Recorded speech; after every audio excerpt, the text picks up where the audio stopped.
students, welcome back to your science class. So students, today we will have chapter 8, how do organisms reproduce, and we will solve its NCERT text questions. How do organisms reproduce, जो कि 8 chapter है class 10 science का, उसके question answers देखते हैं. We have the question number 1, and that is asexual reproduction takes place through budding in. Asexual reproduction budding से किस में होता है? So the answer is yeast. Asexual reproduction takes place through budding in yeast. Question number 2 is which of the following is not a part of the female reproductive system in human beings? Ovary, uterus, vas deferens, fallopian tube. So vas deferens is not a part of human female reproductive system क्योंकि वहाँ पर ovary है, uterus है, fallopian tube है and vagina है. And here it's the wrong one. Question number 3 is the anther contains. Anther में क्या होता है? Sepals, ovules, carpel or pollen grains. So anther contains pollen grains. Question number 4 is what are the advantages of sexual reproduction over asexual reproduction? So advantages क्या हैं sexual reproduction की? It creates more variations. जो ज़्यादा variations हैं क्योंकि sexual reproductions में there are two parents, so उनका DNA involve होता है, so we have the more number of variations.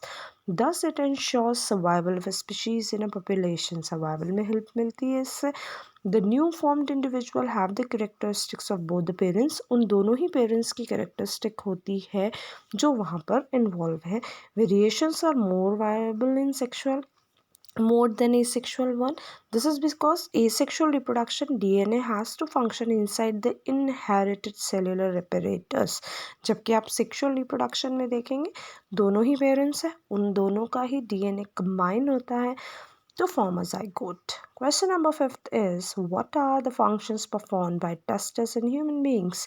So testes are the male reproductive organs that are located outside the abdominal cavity within a pouch called scrotum. Testes जो होते हैं male reproductive organ हैं जो कि scrotum के अंदर जो pouch like structure में outside the abdominal cavity of males लाई करते हैं. The functions are they produce sperms, वो स्पर्म जो कि मेल गैमीट है उसे बनाते हैं. They produce a hormone called testosterone, ये टेस्टोस्टेरोन हार्मोन रिलीज करते हैं which brings about secondary sexual character in boys. Boys की वॉइस में चेंज आना, development of hair, release of sperm and different beard, mustaches, these all are the functions of this testosterone. So the function of testes are to produce sperm. Sperm को produce करना, male gamete को produce करना सबसे main function होता है testes का. इसकी storage और formation दोनों चीज़ें ही testes में होती हैं. They produce a hormone called testosterone. testosterone hormone बनाता है which brings about secondary sexual characters in boys, जो secondary sexual characteristics boys के करता है. Why does menstruation occur? Our sixth question is why does menstruation occur? Menstruation क्यों होती है? So what happens, we have the female reproductive system और female reproductive system में जो ovary होती है that produces the eggs every month. ovary eggs produce करती है. When these eggs are released and they get fertilize, जब ये ovary egg release करती है और ये एग जो है फर्टिलाइज हो जाते हैं तब ये जो यूटरस की थिक लाइनिंग होती है दैट कन्वर्ट्स इनटू प्लेसेंटा, ये प्लेसेंटा में कन्वर्ट हो जाती है. And if the eggs are not fertilized, अगर ये एग फर्टिलाइज नहीं होती हैं तो ये जो थिक लाइनिंग प्रिपेयर हुई थी for the development of placenta, placenta बनाने के लिए यही थिक लाइनिंग अब रिमूव हो जाती है from the females body along with the blood vessels and the unfertilised eggs. उन दोनों के साथ ही रिमूवल हो जाता है यूटरस की थिक लाइनिंग का जिसे हम मेंस्ट्रुएशन कहते हैं and it occurs every month in the female. तो menstruation is a process in which blood and mucus flows out every month through the vagina. This process occurs every month because when egg is released from the ovary every month, at the same time the uterus prepares itself to receive the fertilized egg. हर month uterus अपने आप को prepare करता है to receive the fertilize egg. This inner lining of the uterus gets thicken, उसकी inner lining thick हो जाती है and is supplied with blood to nourish the embryo, और वहाँ पर ब्लड आ जाता है, ब्लड सप्लाई आ जाती है टू नरिश द एम्ब्रियो, क्योंकि उसका प्लेसेंटा बनना है। If the egg is not fertilized, अगर एग फर्टिलाइज नहीं होता है तब क्या होगा? Then the lining of uterus breaks down slowly, यही लाइनिंग यूटेरस की ब्रेक डाउन हो जाएगी slowly and gets released in the form of blood and the mucus from the vagina। इसी प्रोसेस को हम जब वेजिना से रिमूवल हो जाता है ब्लड का, ब्लड वेसल्स का एंड फर्टिलाइज्ड एग का, उसे ही हम मेंस्ट्रुएशन कहते हैं। Question number 7 is draw label diagram of a longitudinal section of a flower.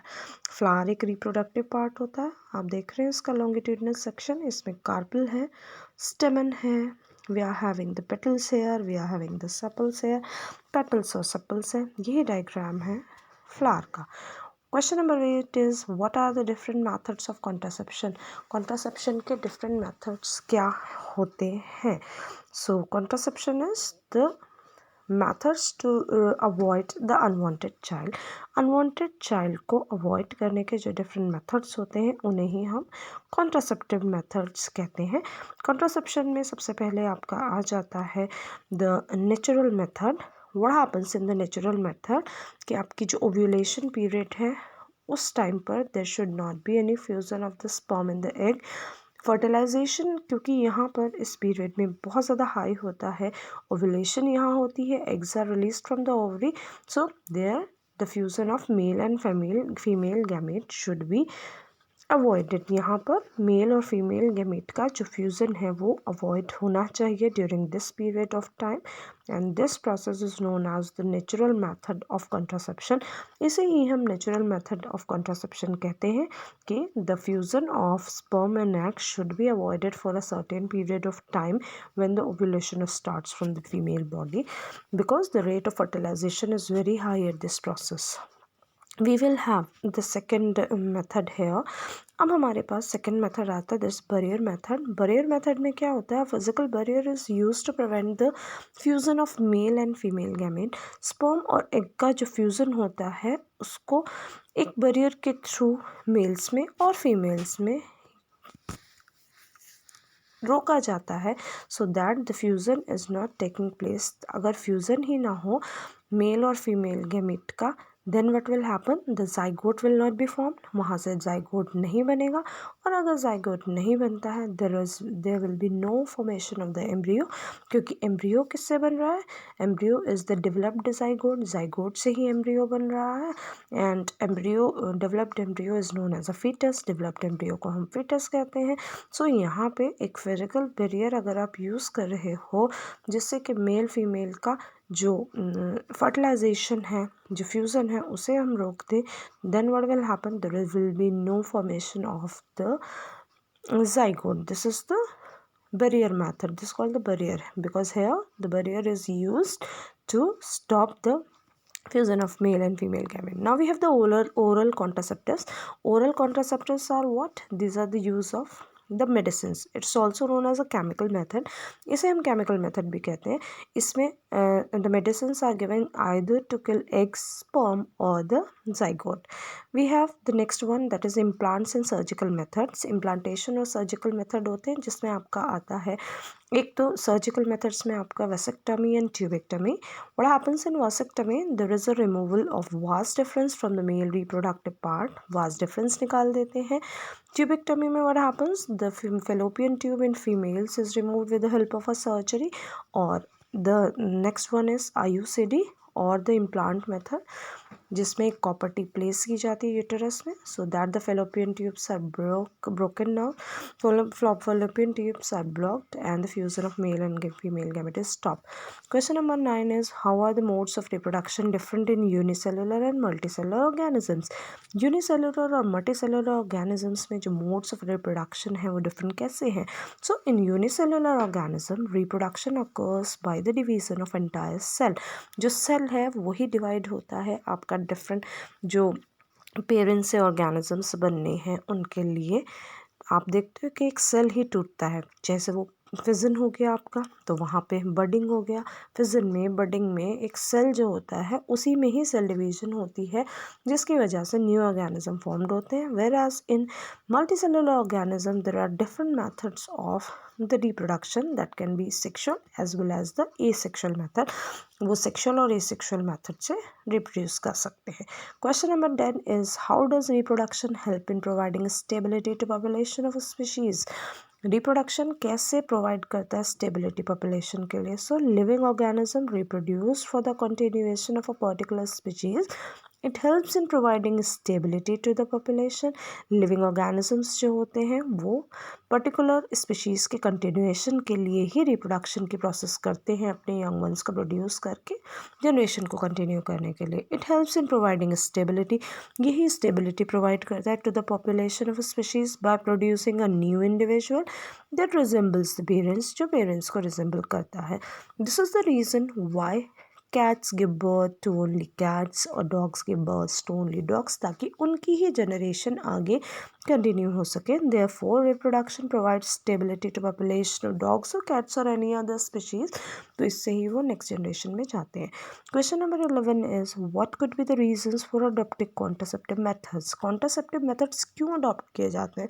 So to control population rise of a birth rate जो ज़्यादा हो रहा है पॉपुलेशन का, उसे कंट्रोल करने के लिए। To prevent transfer of sexually transmitted diseases and to maintain equality. So here the answers have been completed.